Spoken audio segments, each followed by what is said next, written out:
Hello बच्चों, अब हमारा टॉपिक है motion of a body attached with A spring. अगर कोई बॉडी स्प्रिंग से अटैच हो जाए तो हम उसके मोशन की स्टडी करेंगे। तो हम बॉडी को अटैच करके एक बार तो देखो, ये कोई हॉरिजॉन्टल सरफेस है, ठीक है। तो हॉरिजॉन्टल डायरेक्शन में मोशन कराएंगे। ये पहला मोशन हो गया, ये फर्स्ट। और दूसरी कंडीशन में ये वर्टिकल डायरेक्शन में मोशन कराएंगे बॉडी का। कब? जब वो स्प्रिंग से अटैच्ड है। तो देखें ज़रा, ये कोई बॉडी है जिसका मास m है और एक ऐसी स्प्रिंग से अटैच है जिसका फोर्स कांस्टेंट है, स्प्रिंग कांस्टेंट है k, ठीक है। स्प्रिंग का फोर्स कांस्टेंट k है। तो जैसे ही हम इस पर एक फोर्स लगाते हैं तो इसमें खिंचाव पैदा होता है और हमने मान लिया वो x डिस्प्लेसमेंट खिंच जाती है, क्या? स्प्रिंग, जब हम बॉडी पर फोर्स लगाते हैं, ठीक है। तो हमने पढ़ा है कि भाई जो ये फोर्स है वो x के डायरेक्टली प्रोपोर्शनल होगा। देखो, जैसे जैसे फोर्स बढ़ेगा वैसे वैसे x बढ़ेगा, ठीक है। लेकिन माइनस साइन क्या शो कर रहा है कि ये जो फोर्स है जो हमने अप्लाई किया, जैसे जैसे x बढ़ेगा ये इसके अंदर रिस्टोर हो जाएगा, यानी अपोजिट डायरेक्शन में काम करेगा, ठीक है। डिस्प्लेसमेंट के फोर्स अपोजिट तो इस फोर्स को हम रिस्टोरिंग फोर्स बोलते हैं। रिस्टोर हो जाता है और स्टोर होकर ये फोर्स क्या काम करता है, इस बॉडी को के मोशन, इसमें मोशन स्टार्ट करता है, ठीक है।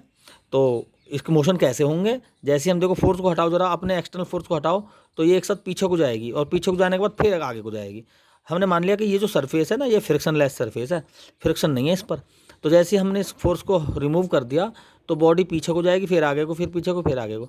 तो एक फिक्स पॉइंट के इधर उधर ये मूव करेगी और इसमें डिस्प्लेसमेंट के अपोजिट ये रिस्टोरिंग फोर्स भी है। इसका मतलब क्या हुआ, ये कहीं ना कहीं यहाँ पर संभावना सिंपल हार्मोनिक मोशन की है। वही कंडीशन वर्टिकल डायरेक्शन में है। जैसे ही हमने बॉडी को इस पर हैंग किया तो पहले तो बॉडी ने अपने वेट में ही एल डिस्प्लेसमेंट दे दिया, है ना। इसमें एल यहाँ तो यहाँ तक है, ये पहली कंडीशन है जब कोई बॉडी नहीं है। यहाँ बॉडी है, एल डिस्प्लेसमेंट आ गया। यहाँ बॉडी पर हमने फोर्स एफ लगा दिया और एल डिस्प्लेसमेंट तो पहले ही था, वाई और आ गया हमारे फोर्स से, ठीक है। तो दोनों कंडीशन में एक साथ लेंगे, हम टाइम पीरियड फाइंड करेंगे, क्योंकि जब इस कंडीशन में हमने फोर्स अप्लाई किया और जब हमने फोर्स को रिमूव किया तो बॉडी ऊपर को जंप करेगी, फिर नीचे को आएगी, फिर ऊपर नीचे होकर बॉडी इस तरह से मोशन एग्जीक्यूट करेगी। तो वहाँ पर भी क्या हो जाएगा, फोर्स रिस्टोर होगा, डिस्प्लेसमेंट के अपोजिट होगा। तो हम ये संभावना सोचेंगे कि यहाँ पर सिंपल हार्मोनिक मोशन है। तो सिंपल हार्मोनिक मोशन है तो हम टाइम पीरियड फाइंड करेंगे इसका, ठीक है। दोनों ही कंडीशन में करेंगे। तो पहले इस कंडीशन में देखते हैं, F directly proportional to -x, ठीक है। एफ बराबर -kx, फोर्स कांस्टेंट हो गया। एफ चूँकि मोशन खो रहा है लगातार, एक्सलेट और डी एक्सलेट हो रही है बॉडी, तो न्यूटन का लॉ अप्लाई हो गया, एम एल्फा, और यहाँ से x upon alpha equal to m upon k, ठीक है। सेम कंडीशन पहली कंडीशन में देखें, बॉडी ने सिंपल अपने वेट की वजह से एल डिस्प्लेसमेंट लिया। बॉडी वास्तव में ऊपर को इसको अपनी पोजीशन पर आना चाह रही है, ठीक है। ये यूनिवर्सल लॉ है, किसी बॉडी का तुम पोजीशन चेंज करोगे तो वो अपनी इनिशियल बॉडी को प्राप्त करना चाहेगी, वहीं अपनी इनिशियल पोजीशन में जाना चाहेगी। तो इसका मतलब क्या हुआ कि जो वेट फोर्स लगा रहा है इस पर अपोजिट डायरेक्शन में या ऊपर को जाना चाहती है, यानी इसमें भी एक फोर्स ऊपर की तरफ लग रहा है और एम जी नीचे की तरफ। तो ऊपर की तरफ जो लग रहा है वो के इंटू जो पोजीशन डिस्प्लेस हुई है वो के एल, और जो किसके बराबर है, एम जी के बराबर, ठीक है। तो दोनों ही फोर्स इक्वल एंड अपोजिट है यहाँ पर। तीसरी कंडीशन में जब हमने वेट फोर्स एफ अप्लाई किया तो उस फोर्स को हमें किस किस के अपोजिट बांटना होगा। एक तो एल पहले ही था और वाई हमने दे दिया, तो एल और वाई के सम के अपोजिट डायरेक्शन में, और साथ में ये एम जी वेट काम कर रहा है, इसके सम के बराबर भी होगा, ठीक है, जो हमने दोबारा अगर फोर्स अप्लाई किया। यहाँ पर हम इसको -kl -ky plus M G करेंगे, और देखो एम जी के एल के इक्वल है मैग्नीट्यूड में, तो हम इसको कैंसिल आउट करके यहाँ से -ky ले आएंगे, एफ की जगह एम एल्फा ले आएंगे, क्योंकि मोशन तो इसमें हो रहा है, एक्सलेशन भी हो रहा है लगातार, और मोशन भी इसमें ऑसिलेशन हो रहे हैं। तो डिस्प्लेसमेंट लगातार चेंज हो रहा है, वेलोसिटी लगातार चेंज हो रही है अपनी मिनिमम और मैक्सिमम कंडीशन में, फोर्स भी डिस्प्लेसमेंट के अपोजिट है, ठीक है। तो Y upon alpha equal to M upon K. तो टाइम पीरियड का सिंपल फॉर्मूला हमें पढ़ा, T equal to 2 under root displacement upon acceleration. तो यहाँ पर डिस्प्लेसमेंट और एक्सलेशन का रेशो एम अपॉन के है, यहाँ पर भी लिख दिया, और यहाँ पर भी डिस्प्लेसमेंट और acceleration, Y displacement alpha acceleration, इसका भी रेशो क्या है, एम अपॉन के। तो दोनों ही कंडीशन में चाहे तो ये हॉरिजॉन्टल की कंडीशन हो और चाहे वर्टिकल की कंडीशन हो, दोनों में ही टाइम पीरियड का फॉर्मूला क्या हो जाएगा, t is equal to 2π√m/k।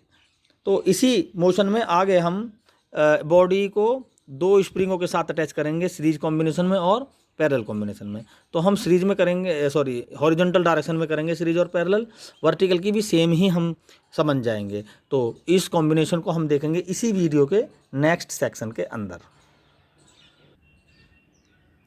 पहली कंडीशन देखें, बॉडी दो स्प्रिंगों से इस तरह से बंधी हुई है, ठीक है। तो इसमें ये पैरेलल कॉम्बिनेशन समझो एक किस्म का। किसी भी डायरेक्शन में बॉडी को हम डिस्प्लेस करेंगे तो एक में दबाव होगा और दूसरी खिंचेगी, ठीक है। लेकिन जितनी एक बॉडी खिंचेगी, एक स्प्रिंग खिंचेगी, उतनी ही दूसरी दब जाएगी। तो इसका मतलब यहाँ पर दोनों का डिस्प्लेसमेंट क्या हो गया, एक्स और एक्स सेम हो गया, ठीक है। और हमारा फॉर्मूला होता है सीधा F is equal to minus K X, ठीक है। तो अगर F एक्स दोनों का सेम है और के अलग अलग है, K1 और K2, इसका मतलब F चेंज हो गया। तो पहली कंडीशन के लिए F1 हो गया K1x और F2 हो गया माइनस का K2x, ठीक है। ओके, तो यहाँ से F दोनों के लिए चेंज हो गया और डिस्प्लेसमेंट क्या रह गया यहाँ पर, सेम। नेट फोर्स निकालेंगे, F क्या हो जाएगा, F1 प्लस F2। F क्या हो गया, माइनस एक्स कॉमन ले लेंगे, minus K1 plus K2 into x, clear. तो इस कंडीशन की इक्वेशन ये आई। इसको कंपेयर करेंगे F equal to minus K x से, तो नेट फोर्स कांस्टेंट क्या आ जाएगा यहाँ पर, K equal to K1 plus K2। Parallel combination में रेजिस्टेंस के स्प्रिंग की तरह आंसर आया। टाइम पीरियड क्या हो जाएगा इस कंडीशन में, T इजिकल टू 2π√m/k, के की जगह लिख देंगे K1 प्लस K2। एक कंडीशन तो यहाँ पर ये बन जाती है। दूसरी कंडीशन में देखें, दूसरी कंडीशन में ये सीरीज में है, तो यहाँ पर x1 x2 अलग होंगे और फोर्स सेम अप्लाई होगा इस पर।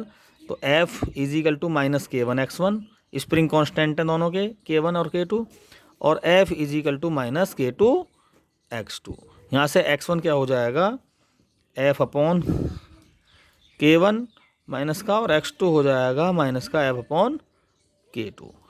x टोटल डिस्प्लेसमेंट फाइंड करना है, यहाँ पर जो चीज़ बट रही है उसी को ऐड कर दो। x equal to x1 plus x2, x equal to minus F common आया, और 1/K1 प्लस 1/K2 यहाँ पर सोल्व हुआ। इसको सोल्व करके हम लिख सकते हैं F minus F K1 K2 upon यहाँ पर आ जाएगा K1 plus K2। F equal to क्या होता है, KX।